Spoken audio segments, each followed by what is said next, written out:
যে আজ পর্যন্ত কোনোদিন মুসলমানদের উৎসব শবে বরাত একটা হিন্দু মসজিদে দেখার জন্য আসলো না। মুসলমানদের উৎসব শবে কদর একটা হিন্দু কোনোদিন চাওয়ার জন্য আসলো না। মুসলমানদের উৎসব রমজান মাসের রোজা একটা হিন্দু কোনোদিন তোমার সাথে সমাজ করার জন্য রাখলো না। একটা হিন্দু কোনোদিন তোমার ঈদের নামাজে আসলো না। একটা হিন্দু কোনোদিন তোমার সাথে জুমার নামাজে অংশগ্রহণ করলো না। তোমাকে দেখার জন্য পর্যন্ত আসলো না। তার কারণ হলো হিন্দুরা মনে করে এটা মুসলমানের উৎসব, আর তুমি মুসলমান হইয়া হিন্দুর দুর্গা পূজায় কিভাবে গেলা? তোমার কি হয়ে গেল? তোমার কি লজ্জা শরম তুমি ধুয়ে ফেলে দিয়েছো? তোমার কি কোনো লজ্জা শরম নাই?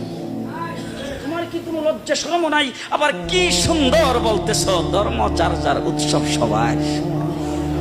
হাই হাই হাই, ও মুসলমান যুবকেরা ভালো করে শোনো, ধর্ম যার যার উৎসব সবার, তাইলে বিয়া যার যার বউ তো সবার। জি, বিয়ে যার যার বউ সবার।